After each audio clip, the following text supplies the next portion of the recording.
Good Monday morning, everybody. Welcome back to Squawk Box. Our guest host this morning is Wilbur Ross. He is the chairman and CEO of W.L. Ross & Company. We've got a lot of special guests around the table this morning, though, and we've just been talking, Wilbur, about the dollar, the strength of the dollar, and whether the strength will continue and whether that's a good thing for the economy. What do you think? Well, I think the strength will continue now that my wife and I are back from Europe. So where was it when we needed it?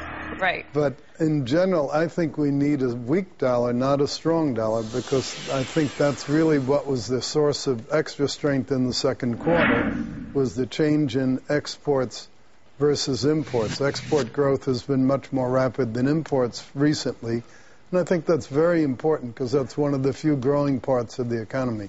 So I don't agree with the theory that for national pride or other reasons, dollars should be strong. I think we need a weaker dollar. Is this a case of something, though, like Bob McTeer comes on and he says, I want a stronger dollar, just not yet. He's looking for a little bit of more time with a weaker dollar. Are you thinking of that same school of thought? You'd like to see a little more weakness before things turn stronger? Or are you arguing that this should be the way things are from here on out? Well, remember, the gap between imports and exports takes around 7% off our economy because we import so much more than we export. So anything that starts to close that gap is an economic stimulus. Rick, I see you shaking your head on this. Oh, I agree. I think one thing Mr. Ross and I totally agree with is that when you build distribution, you build relationships, and you start to get into overseas and foreign markets, that was all helped in a dramatic way by the weakening dollar. Exactly. And I think when the dollar starts to firm up a bit, that a lot of that isn't going to go away. So I think that this relationship between should the dollar strengthen is going to hurt exports might be a bit overblown, especially when you look at where the dollar's been historically against a lot of industrial currencies at much higher levels. And the other thing I still will fight for here is I'm an average American who wants the dollar to go farther. If you buy multinational companies via stock market or 401k, you're looking at it from a different perspective. But there's a lot of class issues in terms of what kind of investor you are and what kind of a consumer you are that depend on which way you should be rooting for the greenback. Well, what I would say, this is all true. Drink French wine. Right. You're rooting for a strong dollar. But right? $2 Chuck here. Give me my strong dollar. California wines are getting more expensive. But my point was going to be this is good for us. But now that the rest of the world is slowing down, how long will they tolerate it? This is what's difficult about this concept of fully tradable currencies, right? I mean, other countries that are slowing down now also, forget about ECB's rhetoric, will have a difficult time if we continue to want they're going to need their currency down eventually also. Well, that's but the European Central Bank seems much more obsessed with controlling inflation than with stimulating economy.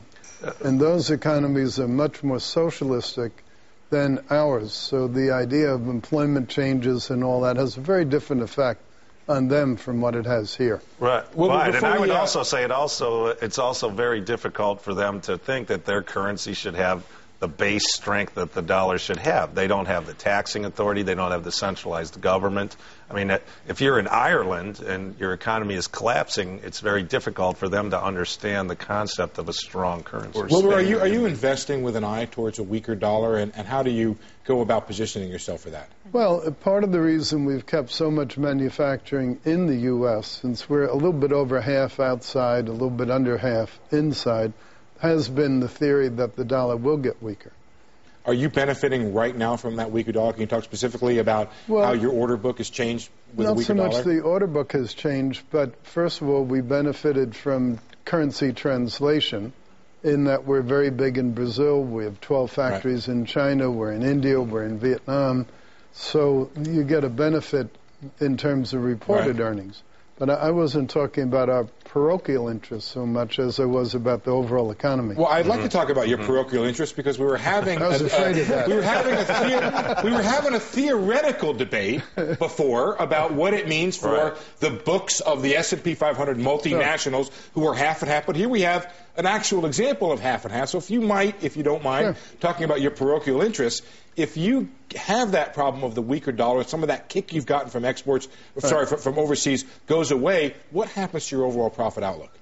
Well, we think by being a little bit over half outside and a little under half inside, we have a natural hedge. So that's our approach to it. So what you see you're going to lose overseas, you're going to make up from increased export orders, and you think also reasonable demand here in the United States? Well, we think if our businesses are well run, we'll slightly more than make up for it. Right. So he's going to be by the 4X It doesn't exist line. in a vacuum. That's The what Jack theme is, Perugian was and saying. be as global as you can be. Yeah. Our idea in the auto parts is to be everywhere where it's logical for them to make cars.